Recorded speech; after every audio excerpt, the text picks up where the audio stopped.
नहीं नहीं नहीं, मैं कभी किसी को नहीं डांटता हूं। मेरी आवाज जरा ऊंचा है, मेरी मैन्युफैक्चरिंग डिफेक्ट है। मैं कभी किसी को ना, मैं गुस्से होता हूं। कभी कश्मीर का सवाल आता है तो हो जाता हूं, बाकी गुस्से नहीं होता। नहीं देखेंगे क्योंकि आप सरकार में नहीं हैं। अभी सरकार बना रही है, मैं बताऊंगा इसके बारे में। माननीय अध्यक्ष जी, आज मैं ये महान सदन के सामने एक बिल लेकर आया हूं, जो बिल 1920 के बंदी शिनाख्त कानून को रिप्लेस करेगा।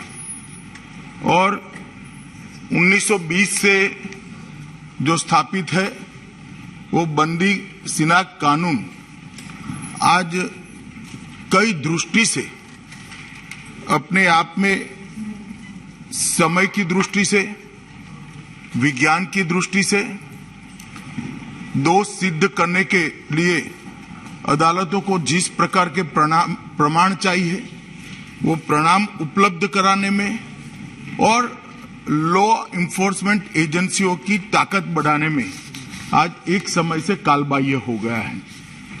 इसको रिप्लेस करके दंड प्रक्रिया शिनाख्त विधेयक 2022 आज मैं जो लेकर आया हूं, उससे ये सारे जो कालबाह्य हुए छिद्र है, इसकी न केवल भरपाई होगी और दोष सिद्ध करने के प्रमाण के अंदर बहुत बड़ा इजाफा भी कर पाएंगे। माननीय अध्यक्ष जी, दोष सिद्धि का प्रमाण जब तक नहीं बढ़ता है तब तक देश में कानून और व्यवस्था की परिस्थिति और देश की आंतरिक सुरक्षा दोनों को प्रस्तापित करना, बहाल करना और मजबूत करना एक दृष्टि से संभव ही नहीं है। इसलिए ये विधेयक उचित समय पर लाया गया है। वैसे तो बहुत लेट हो गया है।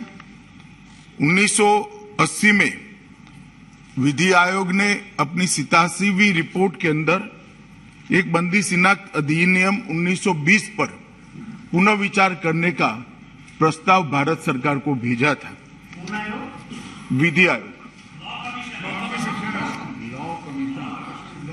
विधि आयोग ने भेजा था और उस पर बार बार चर्चा भी अनेक फोरम में हुई है।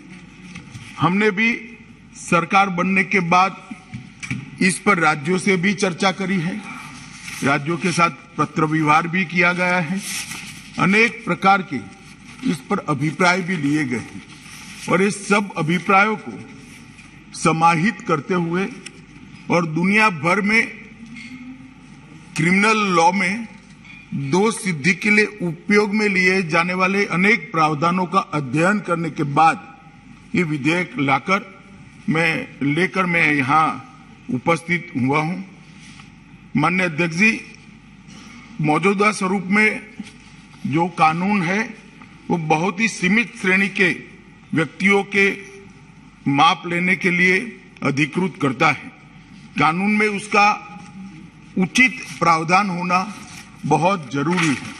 अतः ये विधेयक लेकर मैं आया हूं, परंतु इतना जरूर कहना चाहता हूं, जब इसको पुरस्तापित किया जा रहा था, मेरे साथी मंत्री मिश्रा जी जब इसको लेकर सदन के सामने आया था, तब अनेक आपत्तियां इस पर उठाई गई। अनेक सुप्रीम कोर्ट के जजमेंटों को भी कोट किया गया। उसको व्यक्ति की स्वतंत्रता और ह्यूमन राइट के एंगल से भी काफी सारे सदस्यों ने इस पर चिंता व्यक्त की है। चिंता उनकी वाजिब है, परंतु इस सब का इसके अंदर उनकी चिंताओं की भी चिंता इसके अंदर कर ली गई है। वो बाद में मैं जब जवाब दूंगा तब बताऊंगा। इसके साथ साथ भारत सरकार मोदी जी के नेतृत्व में एक नया मॉडल प्रिजन एक्ट भी मैन्युअल भी बना रहा है, जो हम राज्यों को यहां से भेजेंगे मॉडल प्रिजन मैन्युअल के नाम से। वो प्रिजन मैन्युअल भेजने के बाद कई सारी चिंता है जो इसके अंदर कवर हो जाएगी।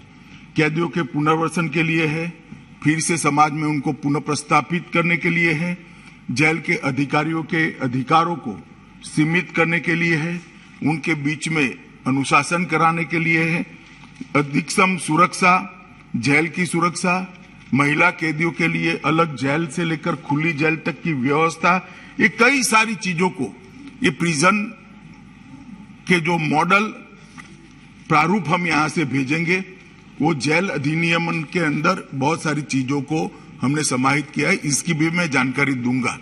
तो कृपया इस बिल को अकेले में आइसोलेशन में देखने की बजाय आने वाले मॉडल प्रिजन जेल मैनुअल के साथ मिलाकर देखना होगा और ढेर सारी चीजों को हमने स्वीकारना भी होगा कि समय पर अगर हम इसके अंदर बदलाव नहीं करते हैं तो हमारी अदालतों को जो साक्ष्य हमने दोष सिद्धि के लिए अदालतों की मदद के लिए जो उपलब्ध कराने हैं, इसमें हम पीछे रहते हैं, दोष सिद्धि का दर भी नहीं बढ़ता है और एक प्रकार से इन्वेस्टिगेशन के अंदर भी मदद नहीं मिलती है। अतः मेरा आप सबसे अनुरोध है कि इस पर सब अपने अपने विचार रखें। मैं भी बाद में डिटेल जवाब सदन के सामने रखूंगा और नहीं देखेंगे क्योंकि आप सरकार में नहीं हैं। अभी सरकार बना रही है, मैं बताऊंगा इसके बारे में। सरकार में आप होते तो जरूर देखते दादा। तो इसका भी मैं दादा ने जो कहा इसको मैं बताऊंगा, इसके कुछ डायमेंशन भी सदन के सामने रखूंगा। मैं एडवांस में आश्वस्त करने के लिए कह रहा हूं। नहीं, मैं कभी किसी को नहीं डांटता हूं। मेरी आवाज जरा ऊंचा है, मेरी मैन्युफैक्चरिंग डिफेक्ट है। मैं कभी किसी को ना, मैं गुस्से होता हूं। कभी कश्मीर का सवाल आता है तो हो जाता हूं, बाकी गुस्से नहीं होता। तो माननीय अध्यक्ष जी, अतः मेरा सभी सदन के पक्ष विपक्ष सभी सदस्यों से अनुरोध है, इसको एक अलग दृष्टिकोण से देखा जाए। इसके पीछे सरकार की मंशा कानून को और ज्यादा मजबूती के साथ प्रस्तावित करने के अलावा कुछ नहीं है। जो दोषी है इनकी दोष सिद्धि कर उनको समाज के अंदर से अलग कर उनको भी सुधरने की एक मौका देने के अलावा कुछ नहीं है। और आगे पर यहाँ देश के अंदर आंतरिक सुरक्षा और लॉ एंड ऑर्डर मजबूत हो, यही हमारी मंशा है। धन्यवाद।